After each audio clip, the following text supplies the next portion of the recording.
This is Mark Hummel's Harmonica Party, and I'm sitting here in Marin County at Austin DeLone's home.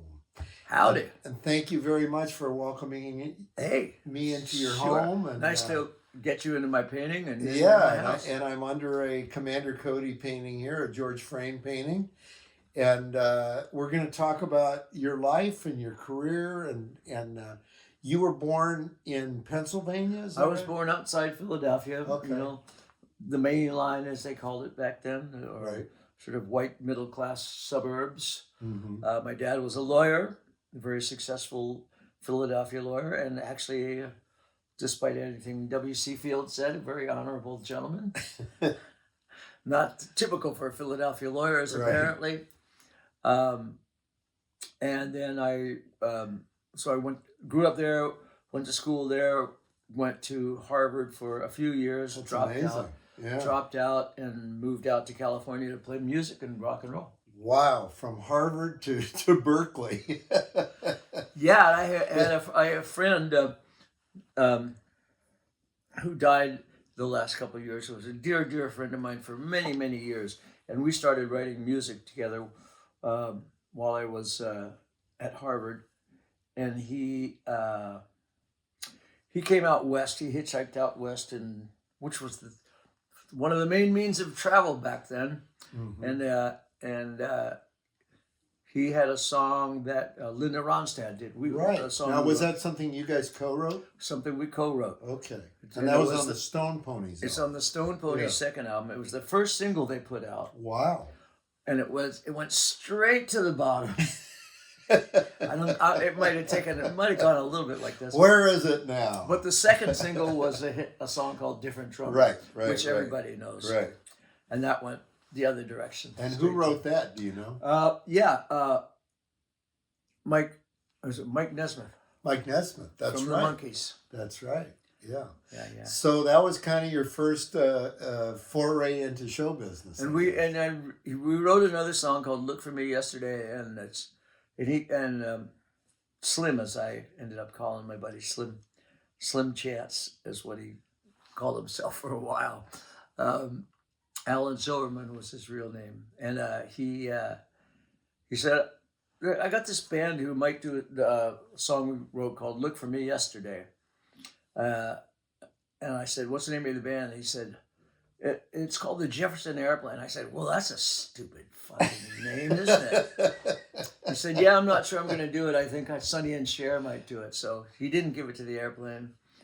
Sonny and Cher didn't do it, and the rest is history. The story continues like that. Right. Lost history. Yeah. Now, so did you start on piano? Is that the story? The first instrument I played was piano when I was about 12 years old. Okay. I started taking lessons from Mrs. Housen, who was just dynamite. She was great. She smoked Camel cigarettes, kind of dangling out of her mouth while she played the piano, showed me how to play.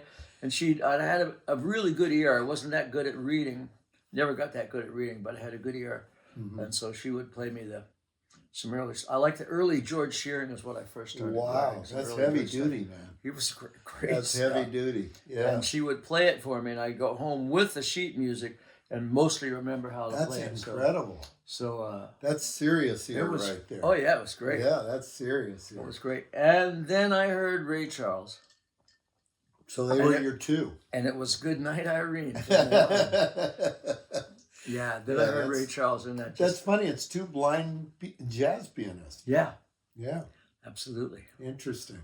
And I didn't follow, and at least I didn't follow them. At least you didn't follow them in that regard. No. Yeah, exactly. Getting deaf but not blind. Right. Now, did you ever play guitar as well? Or? Oh, sure. Absolutely. Okay. I played guitar a lot. So the band that I ended up being in for many years called Eggs Over Easy, I played guitar and/or keyboards. In fact, we all switched around. And that was a Berkeley group?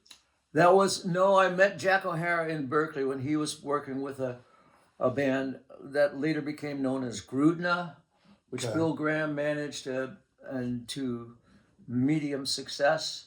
Did Phil Marsh play with Jack O'Hara? Phil and Jack were good friends. We knew friends. Each other for a long time from the whole Berkeley scene when Phil was in the cleanliness and godliness exactly. band, the great band. Right. And we used to play at Mandrake's and Right. the North Dakota, Yeah. and the Freight and Salvage, of course. Right. Those fantastic places. Yeah. Yeah. Uh, I know Phil, and I used to know Annie too. oh, right. Yeah, who was fantastic. Yeah, yeah. Yeah. So that and the whole scene of the Freight and Salvage and that, what was I going to say? So the band. So Jack was then working with a band called Sky Blue, and my friend Slim was living and sort of working with him. Not actually in the band, but kind of semi-management, whatever, and said, "Come on out. I got a place for you to stay in Berkeley." So I did. I hitchhiked out with a suitcase and a guitar case. Hitchhiking with a suitcase, I don't recommend. No, most people it was like a backpack or Yeah. something. Yeah, Or as little as I possible. don't think I ever had hitchhiked with a suitcase. It was that I my can first recall. time cross country hitchhiking. Right, So right. I wasn't correctly prepared, That but was I got across. That was a bold thing to do back got then. across. Though. That was a bold thing to do. Yeah, it was good. Yeah. I didn't get too scared too many times. Right. Only one guy I thought was potentially going to kill me, but Yeah. That But was kind of part of the deal, Yeah. as I recall. Yeah. he didn't. So Yeah. I lived to tell the tale. So now, was that around the same time that Bill was out here, Bill Kirchen? So around the same time when the Cody 68? gang first came out, 68 and 69. Right. So that's where I Because I first- he mentioned Phil being an influence as well. Phil was the guy, and Yeah. the Freight and Salvage was just a sort of a little magic spot that so many great people played at, and Phil of course played there, and I was playing there with my friend that wrote One for One and some Right. various other songs, and I don't even know why Nancy hired us to play. Nancy was the owner, who made the best dessert called Armenian orange cake. Nancy, if you're out there, can you send me the recipe? Fantastic. It was just a great, really tiny little club. Yeah, Just a yeah. wonderful, wonderful place. I remember. And so I was playing there with my buddy. And Kirchen came and saw us do the camel walk. And Right. later on, when I started hanging out with him a bit and walking, he said, I saw these crazy guys, and they did a song called spoof called Born Under an Onion. So Born Under a Bad Sign. and Had somehow, bad breath before I began to bad breath crawl. before I began to crawl. And then somehow we ended up doing the camel walk Okay. across stage. I don't know. Now, did he not realize that was you guys? He didn't know that was me until That's much so later great. when That's we so started great. playing together. That is so He said, crazy. I saw this crazy routine, and I said, oh yeah, that was me. Yeah. That's so funny. Yeah. So talk about Eggs Over Easy and how you guys ended up in England. So, Jack and I started playing with Alice Stewart and John Shine, and we had Right. a band for a while. And then I went back east, sort of fall, I guess, of '69, because my brother was getting married. My older brother was getting married. I went back for that, and shortly after that, Jack came back east as well. And Now, is so- he from New York? Is that He's originally from near Erie in Pennsylvania, Okay. All right. upstate Pennsylvania, Okay. western Pennsylvania, Right. town called Warren, Okay. and where his mom ran a little playhouse. Really? Yep, and they did summer stock theater and stuff like Wow. that. And then she ended up moving to New York and buying a theater an off Broadway theater on 13th Street she ran for years and years and years. Anyway, so Jack came back, and we joined up together and started playing together some. And then we met at one of the clubs in Greenwich Village. We met a guy named Brien Hopkins, who was another singer-songwriter back then, and sort of a country music and big-time fan of the band and things like that. Interesting. So then the three of us started playing together, and we did some gigs there in New York, a bunch of gigs in New York, and then we also did some traveling up to Boston and playing some stuff like that, and still basically drummerless. And I had a friend from college who said you might want to talk to these people called Canon Films. It was started by a bunch of guys from Harvard, and they were doing sort of cheese ball semi softcore porn. Would you call it? Not even softcore porn, just yeah. Cheesy porn. Cheesy sex kind of movies, and but they were just wanted to get into music, so we ended up going up to their office and just taking an acoustic guitar and a little amp and plugging a bass and an electric guitar into the amp and singing a bunch of our songs. And they said, "Yeah, that's it. That's what we're looking for. We want you guys to find a producer and make an album." So we said, "That sounds great." We talked to a few different producers, including the great Jerry Ragaboy. Wow. Who I ended up working with much later on when I worked with Howard Tate. Wow. And that's right. That was great. Right. You kind of were involved kind of when he had the comeback. Right? When he had the comeback, yeah. Right. And Howard, incredible. What a great singer. Incredible singer. Yeah. Yeah. And so was Jerry Ragaboy. In fact, right. And Ragaboy basically discovered him. Yeah, discovered him and Garnett Mims, that Philadelphia soul scene that became the New York soul scene.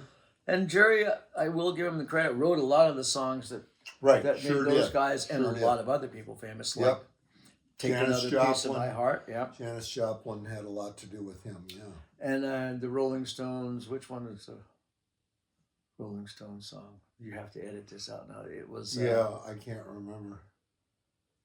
The only ones I know are the ones that Janis covered. Those are the main ones. Time Is on My Side? No, well, did he write that? He wrote something of that. Wow, no, I didn't realize that. I'm not sure that's... Yeah, that's Irma Thomas that did that. Yeah, so that would probably be the one. Was that Ragaboy? Yeah. Wow, okay. Yeah. Anyway. He definitely wrote 2 or 3 that Howard Tate recorded. Oh, he wrote more than that. Janis Joplin ended up re-recording. Right. Yeah, like Get It While You Can. Right, Get It While You Can. Love the Howard Tate version of that. Oh, yeah. No, I had that first album forever. Yeah. So anyway, Jerry Ragaboy, a couple other producers, David Bromberg we talked to about producing. Wow. And somebody who had produced or was working with the Moody Blues. Anyway, and then our friend Peter Kauf, who was heading up the music department at this Canon Films.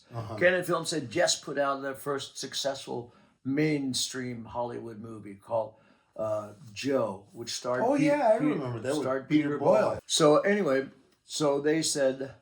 And we talked to a bunch of people, and then we talked to Chaz Chandler, and Ragaboy was great, and everybody else was great, but we went...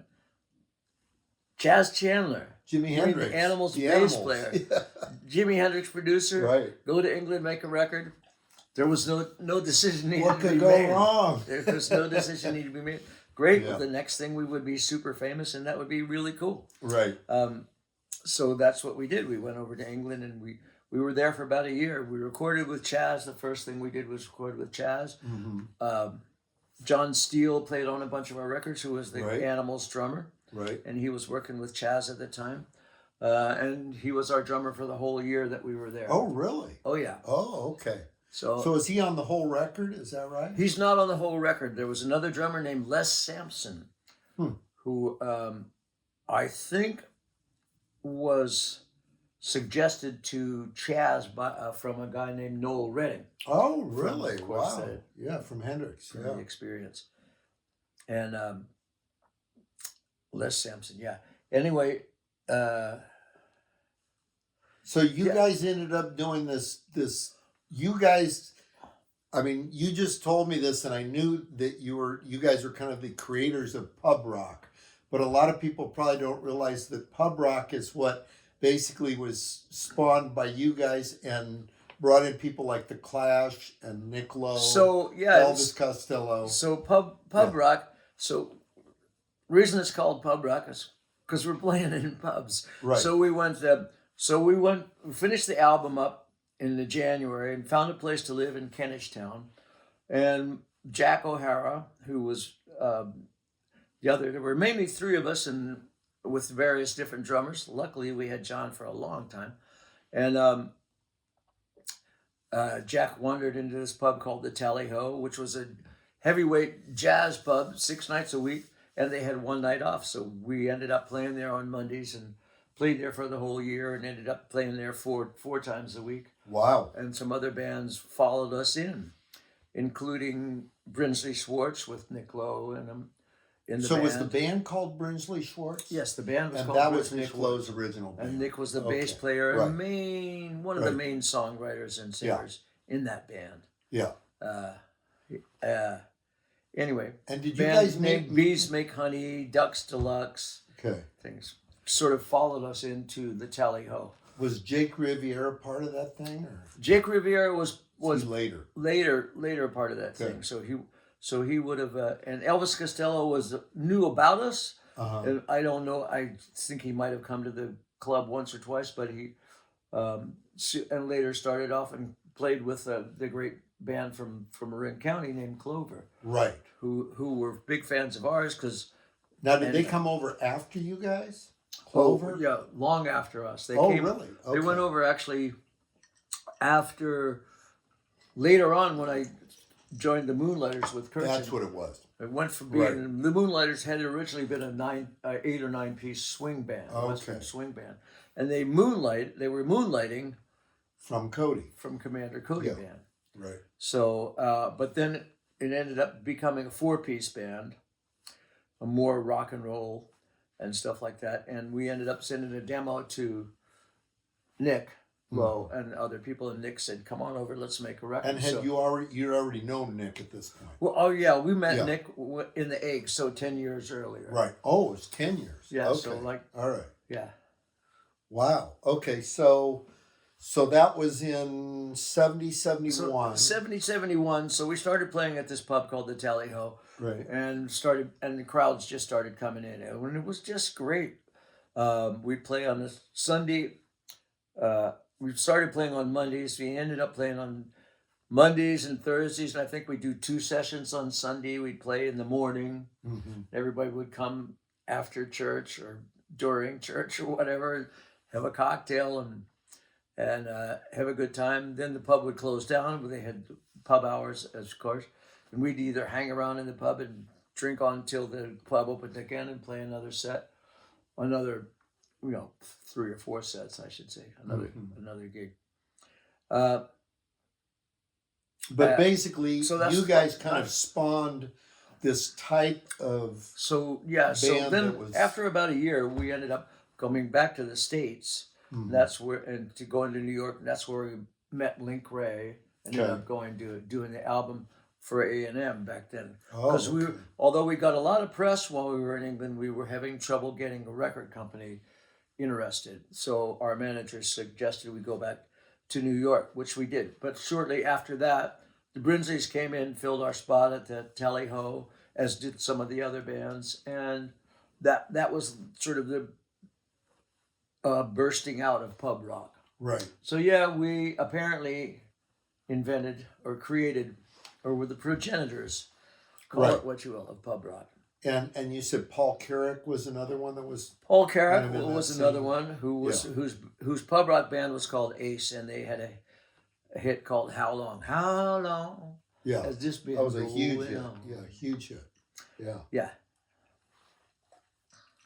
So eventually, you come back to the Bay Area, and that's where you hook up with Kirchen and the Moonlighters. So we came back to the Bay Area, and in '72 we were here. We did a massive tour around the country. Then we started doing the same thing at the local tavern called the Old Mill Tavern. We started playing some music there because we moved out in the summer, and we were kind of hung around there every day, all day, while we were waiting for stuff to happen with our record with A&M, produced by the great Link Ray in Tucson, Golden State Studios, where Linda Ronstadt got her start as a matter of fact. Wow. Because she was a Tucson lass. Right.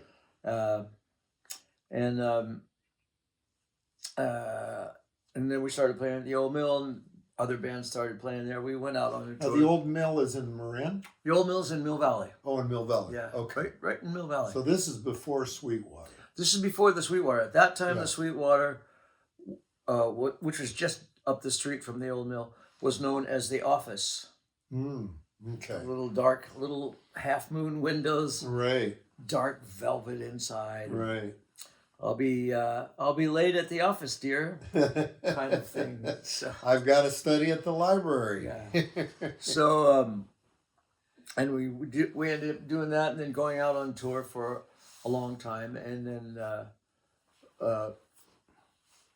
So you guys we played together for years. You guys did tour all over the United States as Eggs Over Easy. We did, and then we lived here in Mill Valley and continued to play around basically for another 9 or 10 years. Really? Yep. Wow. And that towards the end of that is when I hooked up with Kirchen, Okay. who at that time was living in Mill Valley as well. And this is not until like in 1980 or something. 80, yeah, basically Okay. 80. All right. See, I didn't realize that it was at that point that Clover went over to England and the Yeah. Moonlighters recorded for The Nick Moonlighters Lowe went over and recorded with Nick Lowe. yeah. And those guys in Clover were going, man, we'd love to do an album with Nick Lowe, but They ended up doing it with Elvis Costello. right. Yeah. And they ended up doing Elvis Costello's first album. Right. Yeah. Right. And I can't remember who produced their album. Another British guy. They did some recording there too. Anyway. Yeah. Clover. Great. So now, I'm just curious about something because I was listening to that album. What did Huey Lewis do in that band? Oh, well, Huey didn't play on the album. So he just was He's not left on off the album. Right. Okay. All right. So when they Yeah, went over, I was trying to figure that. Yeah.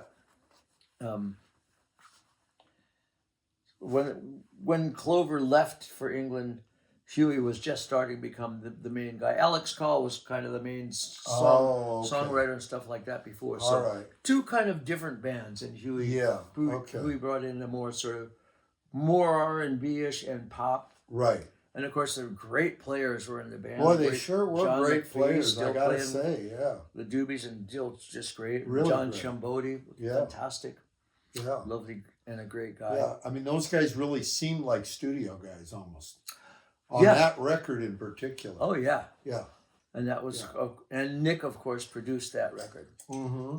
So So in a lot of ways, were you guys kind of like sort of a similar deal in terms of being able to play all kinds of different things? yeah, so Stylistically? we had the three of us all wrote. John Steele didn't write anybody. He sure played the drums great, Yeah. and he sure helped us with the grooves.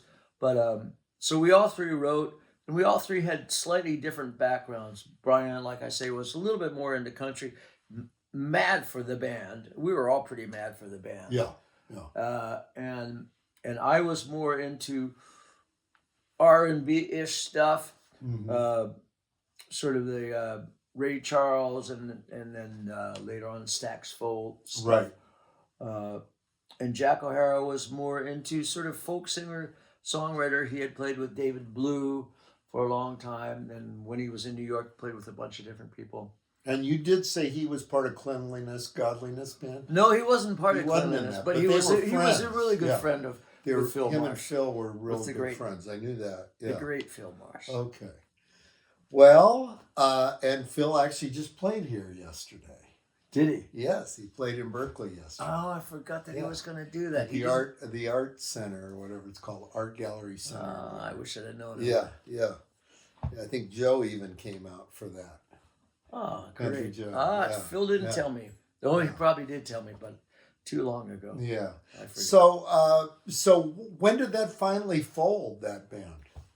The Eggs Over Easy? Yeah. Basically, I started playing with Kirchen and the Moonlighters and with Eggs Over Easy. So I was double timing Right. Trying to do the both. Eggs, yeah.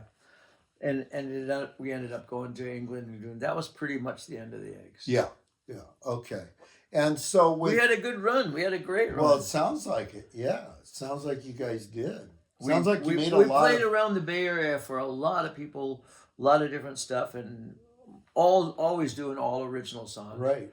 And we liked it when somebody would come up, hey, you guys do any original material? Yeah, no, not really. Well, you know what's interesting for me is I'm finding out about all this, how much history there is just in Marin County Oh man. of musicians. I mean, I always knew this was a real mecca for musicians, but I mean, bands like you guys and the Sons and Huey and Clover and Huey and Clover and George Duke and yeah, Sly I Stone mean, and David Crosby so and many people and the yeah. airplane characters and then Yeah. a lot of the dead characters. I mean, Yeah. the list. Big Brother, yeah, all kinds of people. Sammy, Bonnie. I mean, the list Yeah. goes on and Yeah. on and on. It really is amazing It how is. much, It is deep, deep. and it's like really just kind of in this little county. It's kind of I It's always kind of thought it would be. incredible. I actually Yeah. tried for a while to get some people, because I'm not a movie guy, but to get some people to do a yeah, I mean the same way they about did it. it with like the Topanga Canyon scene. Yeah.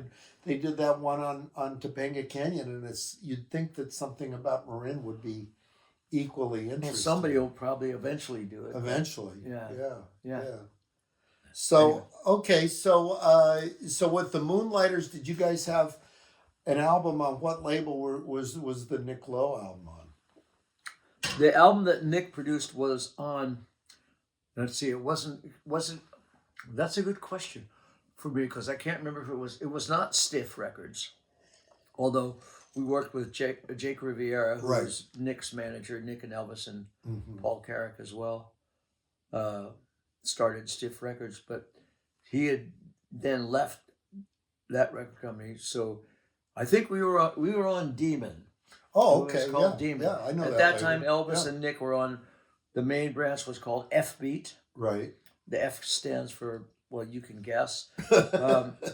We were on Demon, and another one was called on Etzel. I later put Okay. an album out on Etzel Okay. myself. Interesting.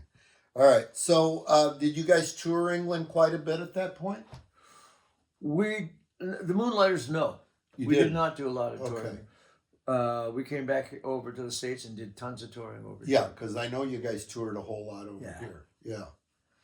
And what were some of the stories from that time period? I know about the van breaking down in Winnemucca. Oh, yeah. Kirchen told me that one. That, I think, the van in Winnemucca was probably the bigger, Might have been a bus. it was a bus. Yeah. It was a school bus. They had Right. a school bus, Right. which they personally, And the best part I love is he told me when he first told me this was like almost 40 years ago, he said, you guys would drive by it or something like that. You'd be on the road and you'd be driving by the bus in Winnemucca or something. Yeah. yeah, that was with like I say, the Western Swing Band. Okay, so that was the Western Swing Band. That Yeah. wasn't the four-piece. That wasn't the four-piece. Okay, all right. So, So we played with them, and then we started playing with Cody, right. with which was Kirchen, myself, and various cast of characters. A lot of times it would be either Tim Eshelman on bass, Mm-hmm. who was the Moonlighters bass player, Okay, or Buffalo Bruce Barlow, right. The original. the original Yeah. Commander Cody bass player, Right. and played with many other people too. Mm-hmm. And Tony Johnson on drums. Right, and Tony was pretty much the drummer most of the time, wasn't Yeah. he? Yeah. Yeah. Yeah. Tony's an interesting guy, too. Yes, indeed. Fantastic. Incredible guy. Yeah.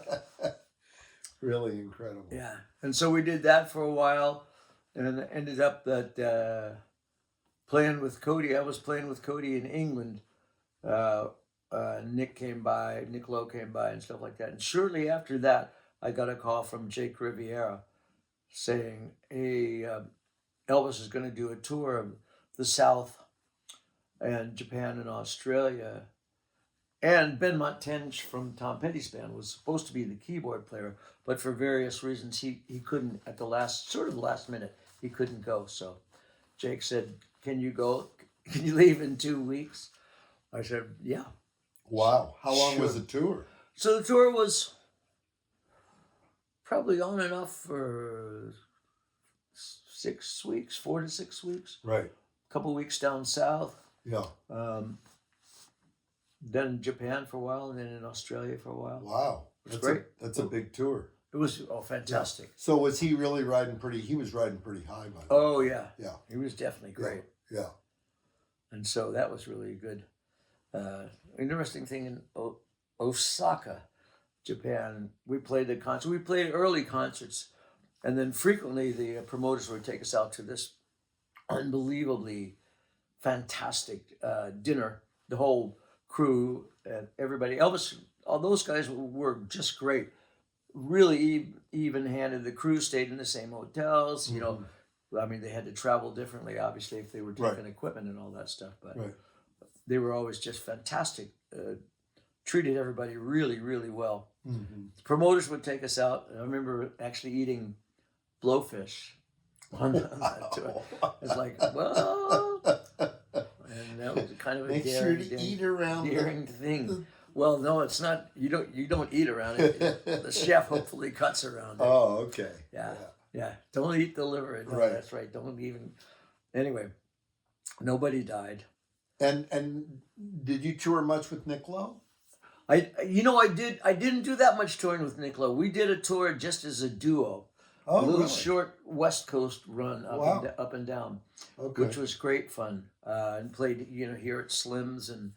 I don't think we played the Sweetwater, but down in L.A., up in Seattle, played the Bumbershoot up in Seattle. Cool.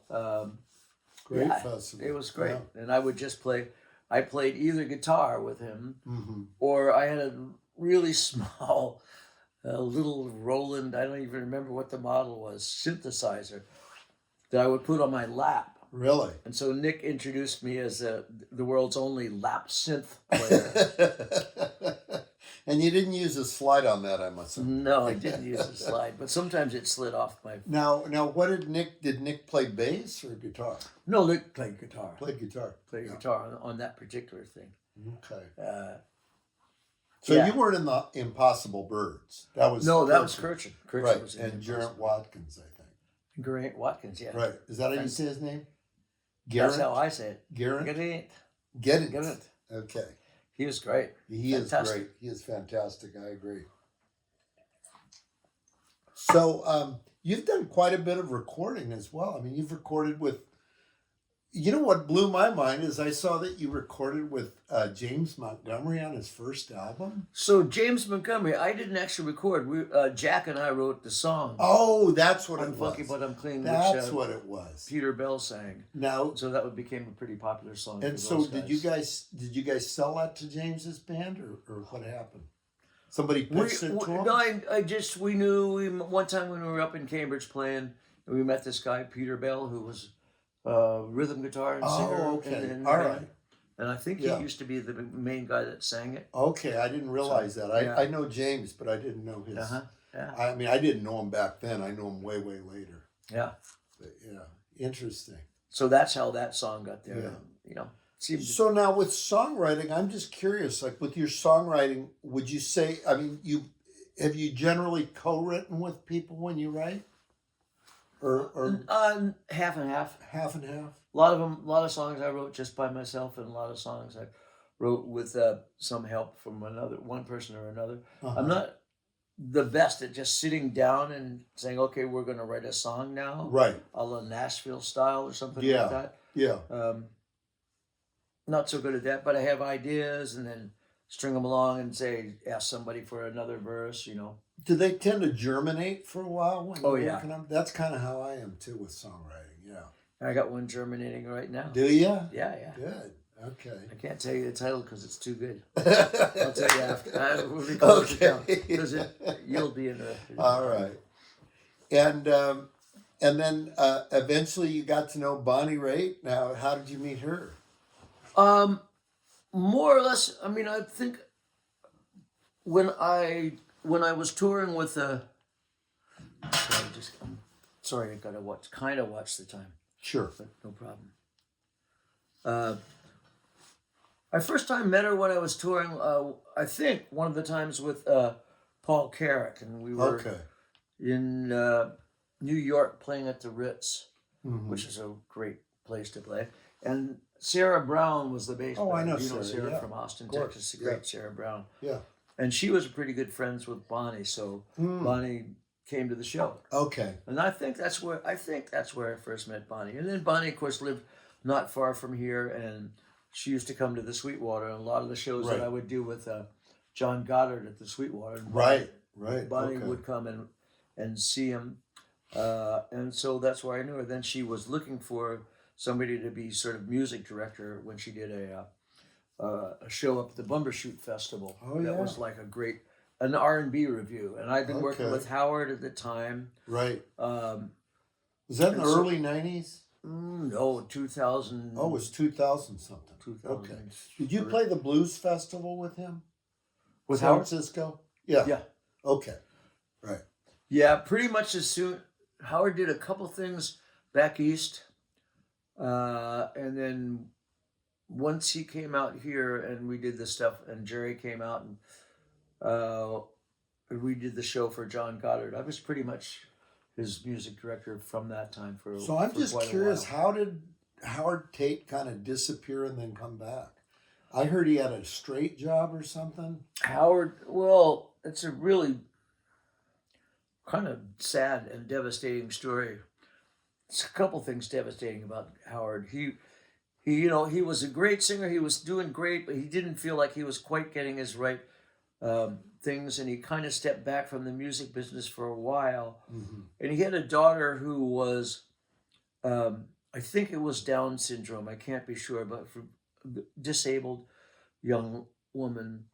And when she was pretty young, I think maybe 12, but I couldn't be positive. She died in a house fire. Oh my God. And he wasn't there, so he Yeah. was devastated. Yeah. And just lost it. Lost his wife, lost everything. Yeah. Ended up on the streets of Camden, New Jersey, Oh as a my homeless God. crack addict. Unbelievable. That's not a place you want to be homeless. No. Hell no. That's a horrible place. That's a tough town, and really tough. really cold in the winter and stuff. Yeah. Yeah. So he was homeless for many, many years. And after John, I started working with John, doing his great shows up at the Sweetwater. Right. Just fantastic shows, and numerous great people from an incredible diversity of people, from Otis Clay to Raitt to Jerry Garcia and Elvis Costello. The list, and then He brought all those little people Jimmy in. Scotty. John Wow. brought them all in. So you got to work with all those people. Yeah. Yeah. That's something. Charles Brown, fantastic. Yeah. Yeah. And Bonnie had been doing some stuff with Charles. I knew Charles she'd had been doing stuff some with opera Charles. stuff. Yeah. And what was the question? About how You can't Howard put that. Tate got rediscovered. Oh, anyway, so after a while, John and I both loved Howard Tate, and Mhm. I was in New York when some of his hits, "Ain't Nobody Home" and all Right, that stuff right. was really hitting it. "Get It While You Can," all that stuff, Right. and I was like, "Wow, this guy's great." Yeah. And then John and I started saying, "Wonder if we could." Looking for people to get to his shows. Wonder if Howard Tate's still around. How could we find him? So we kind of looked for him for a while and had real trouble. And then somebody, a DJ in New Jersey or somewhere like that, somehow met him, and he came back to the line, and he got reintroduced to Ragaboy, Wow. and then they did that album together. Mhm. And so we heard that he was in trouble and maybe was driving a cab in Philadelphia. We chased him down but couldn't find him. And then so that happened, and Ragaboy hooked him up with some of the great New York players, and they were doing some stuff back there. So that's how John got a hold of him. Then he brought him out here, and then we said, and that was that. Kind of We did- reminds me a little of Arthur Alexander's rediscovery. Yeah, fantastic. Kind of a similar. So we did. similar Then we deal. toured Europe, and we went to Japan and toured a Wow. bunch around the States. And we had a Incredible. great time. Had a great Incredible. Yeah. And then poor old Howard, but he recovered from Yeah. all that and being a crack addict and homeless, and he still had his voice. Yeah. He could still That's sing like a amazing. bird. Unbelievable. It's amazing. Yeah. Unbelievable. Yeah. And then the sad thing is, so later on he got another guy from L.A. produced him and started a whole different thing. Tried to get a whole different thing going with him, And Howard died the same year as Jerry Ragaboy. Wow. And at the Grammys, they didn't mention Howard. In the desk, they mentioned Jerry Ragaboy, but they did not mention Howard. It was like, oh. Yeah, come on. Come on, folks. Who deserves it? I mean, they both deserve it. Yeah. Now, when did you live in Greenwich Village? So we lived in Greenwich Village. Like I say, I moved back in '69, and Jack came back about the same time.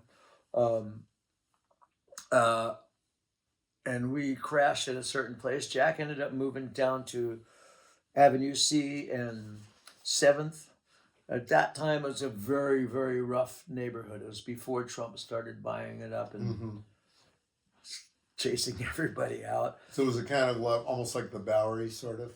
It was below the Bowery, so it was a very, very lively Hispanic neighborhood. Lively in good and bad ways. Like you probably get woken up many nights hearing somebody run down the street and a gun shot being fired.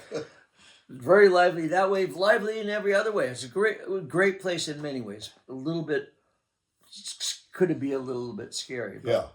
But, and then meanwhile, I moved to a friend's apartment on the other side of town, on Hudson, and it was a friend of my oldest brother, Rick, and he just said, "You can stay in my apartment." So I did. Mm-hmm. The price was so right. And then Jack and I started playing together as a duo, and that's like I say where we met Brien Hopkins, and then end up starting. I'm not sure who Brien Hopkins is. Brien Hopkins is the third egg. So basically, there were three eggs and 4 or 5 different drummers in our career. Right.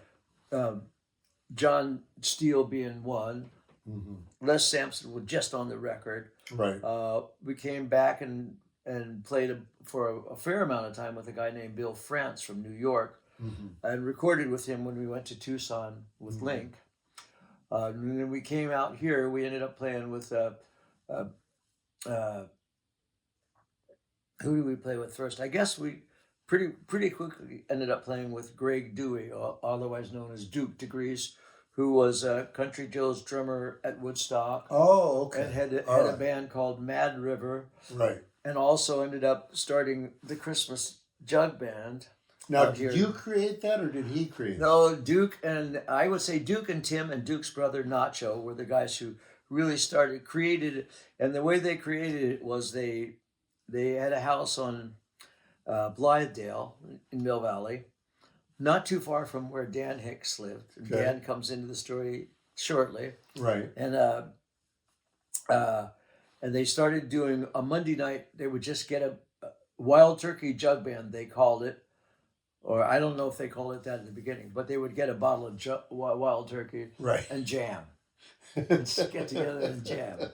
See how long the bottle would last. Yeah. So then after they did that for a while, people started digging it, and they would invite people to come over. Of course, whoever they invited would bring the bottle. Mm-hmm. And Dan was one of the guys they invited occasionally. So so that sort of morphed in, and then they finally got a gig. Was I with him? I was probably with him at that point, at the Old Mill Tavern as the Christmas Jug Band. And then we played there for a while, and then played up the street. And now 45 years later, still going strong, the Christmas Jug Band. And you turned it into a benefit for a fund, right? No. That wasn't you? No. Who did that? I thought that's what it said. The Christmas Jug Band? Yeah. It's not a benefit? It wasn't something that became a benefit? No, it just became a ridiculous band that wrote these stupid, great Christmas Jug Band songs like Santa Lost a Hoe. That's right. Santa Lost a Hoe. Did you write that one? No, that was my buddy Paul Rogers. Paul Rogers, who started the band.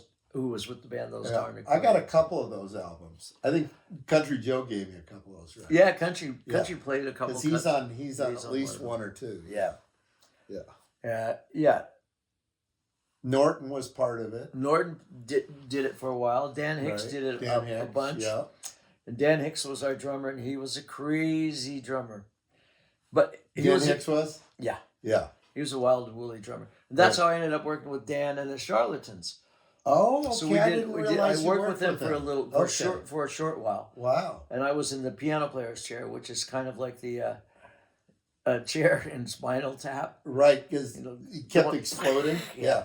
Yeah, So- well, apparently those guys didn't get along all that well, did they? Oh, Sort of. there was on and off. They were Yeah. fine. They were Yeah. fine, and we ended up going to a Rock and Roll Hall of Fame and playing out there. Wow, which what was a a trip. gas. That was That's a gas. wild, man. Charlatans, the original, and they were known as the original Right, San psychedelic Francisco band. Yeah. The original San Francisco Right, because they were the psychedelic ones that band. went to Nevada. No, was it Virginia City? Yes, The Red Dog Saloon. yes, that's Did it. you play there? I did play there. It was like many years later. Yeah. Yeah, many years later. It was great. Was it? It was a gas. We went up there, we did a concert, and then we played at the saloon. And it was toward the end of Dan's life, and Uh-huh. and also Mike Wilhelm didn't last that many years after that. We did a couple shows after that, but just a few on and off. Yeah. Yeah, that was Kicks. That was quite a band. Man, you have really worked with so many different people. Pretty good It's not- variety. It's pretty amazing. Now you ended up in the Fabulous Thunderbirds, which I had totally forgotten about. Right, and You're that's on more. two of their records, right? Yeah, one of their records, but that's Okay. more or less through Nick. Through Oh, that Nick was Lowe through again. Nick, right? That makes Because sense. Nick, of course, Because was he a did great. T-Bird Rhythm. Yeah, he did which is a T-Bird great Rhythm, and he was a record. great friends That's a with great Kim record. Wilson. Yeah. Nick and Kim were really good friends. Right. Right. That's a great record. They got themselves in a lot of trouble before they started getting out I of bet trouble. they did. And That's another kind of hazard of the music business. yes, isn't it? sir, it certainly Yeah. is. Yeah. We can talk Inspiration about that. and desperation go Yes. hand in hand. One's too many and 1,000 ain't enough. That's Wasn't right. that one of his songs? One's too many, 100 ain't enough. 100 ain't Kim enough. and, Yeah. Kim and Nick wrote Did that. they yeah. write that together? Yeah. Yeah, that's perfect. Um, Yeah. yeah, and that So were was a you great. actually in that band? I mean, were you? In the T-Birds? Yeah. Yeah. That's So what I was thought. in the band. Powerful stuff or The something. last couple years that the album that they ended up doing was up here at the site with Steve Jordan producing. Mm-hmm.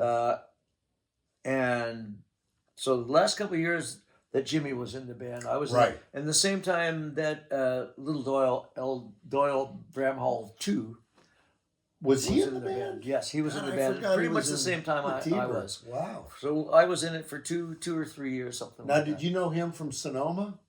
Doyle Jr.? I had met him Yeah. just briefly at some shows and stuff like Mm-hmm. that. So he was really young at that point. Yeah, he was really young. He I was like remember. 17, 18. That's when or I something met him. like Was he was about 16, Yeah. 17. Yeah. And great player. Yeah. Fantastic player. Amazing, yeah. So what was that like in that band at that point? Was that Franny still? I was still Franny. Franny, and Preston? Preston Hubbard. Yeah. Right, And yeah. of course Jimmy and Kim. So it was Yeah. great for me because I got to play a great piano. Always had a Hammond, Right. which was total kicks for me. Were Jimmy and Kim okay? Or was Yeah, that starting to come everybody was apart? fine. Okay. Everybody was Well, fine. that's Everything was kind of wild. Good. Uh, And They were good pretty. fun. They were riding pretty high. I We think, also at that did. point. Did we do Japan? We also did Japan and Australia with those guys as Did well. you? As well Okay. as touring a lot around the Yeah. states. Right. Yeah, and it was great. So I was on one side of the stage. I was on stage left Uh-huh. on a riser. Jimmy was way stage right. Mhm. Doyle was kind of in front of me, and then Franny, and of course Kim in the center.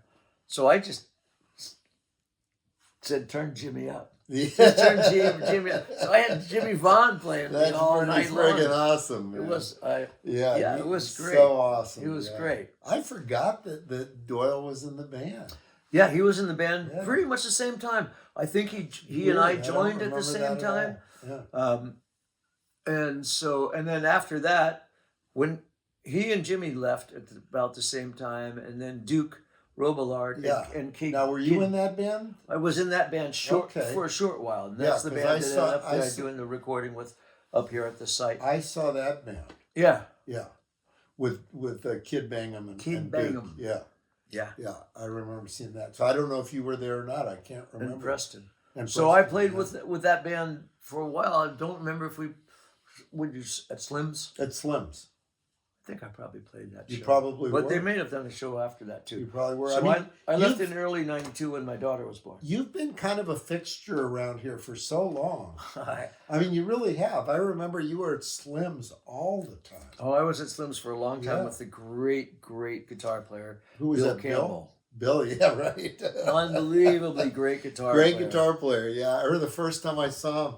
I was standing right next to Little Doyle, Oh yeah. and he goes, he's my main influence. Oh yeah. Well, he And taught man, Jimmy. the night I saw him, Bill, I hired him right after that. Actually. Oh, you. I hired him for a couple months. Yeah, Yeah. I think maybe 6 months, something like that. Wow. Then he got the gig at Slim's, and that's kind of when it all went downhill. Right. Right. Yeah. No, Campbell's great, and he taught. He's an amazing guitar. He taught Jimmy and He Stevie sure a did. lot of shit, Sure did, man. and a lot of Absolutely. other people as well. And Doyle. I still talk apparently, to him every now and then. Do Mr. you? Campbell. Yeah. Yeah. He's quite a character. He's quite a character. I've done some gigs. We did some gigs with Kirchen and me, and Campbell was playing bass. Oh yeah. He's a good bass player. Yeah, he's a I good guess. bass Yeah. player. A little airline what I bass heard, just yeah. sounds great. I Knows heard he- exactly Sure does. how What big to the notes are play, supposed yeah. to be and exactly where to Yeah. put them. No, when he's on, he's one of the best there is. Man. Yeah. No doubt about it. Yeah. Yeah. So okay. So where were we? See, Where are we now? I'm losing track too. Anyway, the last time I saw you was at the Cody Memorial. You guys did. Yeah. And you and Bill have been doing some things. We've been doing a bunch of. Kirchen's been doing some great albums in England, so I was doing some of that. Some of that Nick plays on, and Right. and Okay. helped, and his buddy Paul Riley produced, Okay. and we worked for Malcolm Mills, and yeah, that was great. I want to say you're on one of my favorite Kirchen records of all time, The Have Love Will Travel On, Oh yeah, which to me is just such a great record. yeah, it is a great On record.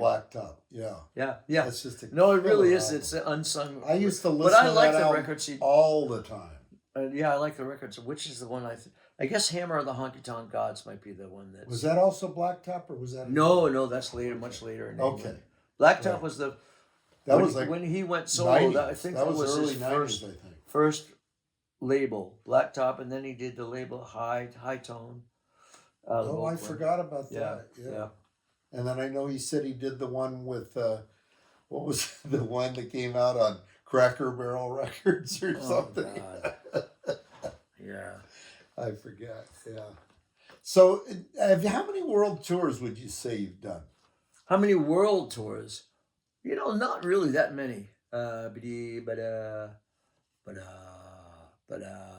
5 or 6. 5 or 6? Yeah, maybe not even 6. 5. Yeah. Well, Oh, that's 5. still impressive It was good. to be I able liked to it. say you've been on world tours. Yeah. Yeah. No, I'm a lucky man. I'm lucky to be able to get around. I'm lucky to have done a bunch of work in the last few years with the whole Hellman clan and or Hellman family, I should say. Now, is Strike that. now you're saying this Strike. is Here's what to strike. Okay. The word clan. Do Oh, not. okay? So, No clan. Wait. So let me No start. clan. So I've been very lucky to work in the last few years with the great Hellman family.